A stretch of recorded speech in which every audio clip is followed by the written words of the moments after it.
కొంత మంచి ప్రైవేట్ హాస్పిటల్కి పోతే ఎపిడ్యూరల్ అని ఒక మందు ఇస్తారు. ఆ మందు ఇస్తే నొప్పి లేకుండా డెలివరీ అవుతుంది. ఇప్పుడు గవర్నమెంట్ హాస్పిటల్లో 500 డెలివరీలు అవుతున్నాయి నెలకు. ఒక 250 అందులో సిజేరియన్సే అవుతున్నాయి, ఏదో ఒక కాంప్లికేషన్ ఏదో ఒకటి. ఇంకొక 250 మంది మాత్రం ఇంకా ఆటవిక కాలంలో, మందులు లేని కాలంలో ఏదైతే ప్రసవ వేదన ఆడబిడ్డలు పడ్డారో అదే వేదన బిడ్డలు కానేటప్పుడు ఇక్కడ పడే పరిస్థితి ఉన్నది.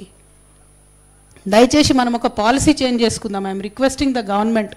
దామోదర్ రాజనరసింహ గారు చాలా జెంటిల్మెన్, ఆయన నేను రిక్వెస్ట్ చేస్తున్నా through media, kindly let us introduce epidural. నేను నిజంగా క్షమాపణ కోరుతున్నా మా ఆడబిడ్డల్ని, మహిళల్ని.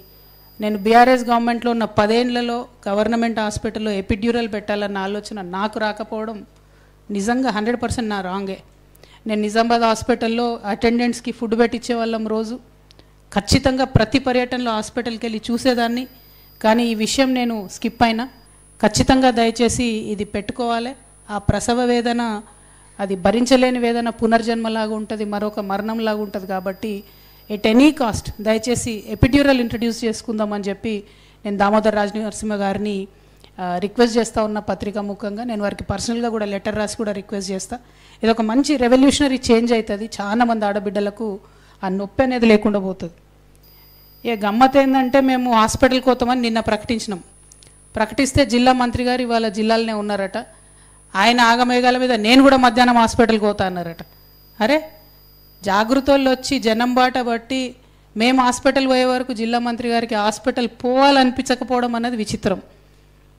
మరి పోన్లే, నేను ఇలా పొద్దున పూట అందుకే పోయొచ్చిన. మరి అన్న మధ్యాహ్నం పోతాడో లేదో గ్యారంటీ చూసుకుందాం. మనం పోతే ఏం చేంజెస్ చేస్తారో కూడా బరాబర్ చూద్దాం. ఇంకొక మాట, కోమటిరెడ్డి వెంకటరెడ్డి అన్న పెద్ద మనిషి, అన్న నీకు నాకేం పంచాయతీ ఉందన్న? ఏందో మా పిల్లలు 2 బొమ్మలో 2 ఫ్లెక్సీలో పెట్టుకుంటే పొద్దుగల్లేసి అన్నీ తీసి పారేసిరట. ఎందుకు తీసి పారేసిరని అడుగుదామని పోతే పోలీసు వాళ్ళు అరెస్ట్ చేసిరట వాళ్ళని. అవసరమా అన్న? 2-3 చిన్న పిల్లలు, జాగృతి పిల్లలు ఏదో చేసుకుంటారు వాళ్ళ పని వాళ్ళు. జర మీ పోలీసు వాళ్ళకి చెప్పి మా పిల్లల్ని రిలీజ్ చేయమని నేను కోరుతా ఉన్నా. ఎందుకంటే నేను ప్రజా సమస్యలు మాట్లాడడానికి వస్తూ ఉన్నా తప్పితే ఏదో పాలిటిక్స్ చేయడానికి వస్తలేను. పాలిటిక్స్ చేసినప్పుడు నల్గొండలో డెఫినెట్గా మీకు పోటీదారులు గట్టోళ్ళని మంచిగా దింపుతాం. ఆ టైంలో పాలిటిక్స్ చేద్దాం. ఇప్పుడు మాత్రం దయచేసి అనవసరంగా మీరు జాగృతి కార్యకర్తలతో పెట్టుకోకండి. జాగృతి కార్యకర్తలతో పెట్టుకున్నాడు ఎప్పుడు కూడా బాగుపడలే. కాబట్టి దయచేసి పెట్టుకోవద్దని చెప్పి కోమటిరెడ్డి వెంకటరెడ్డి గారికి చెప్తూ, మా యువ కార్యకర్తలందరిని అరెస్ట్ చేసిరు, వాళ్ళని రిలీజ్ చేయవలసిందిగా నేను డిమాండ్ చేస్తూ ఉన్నా.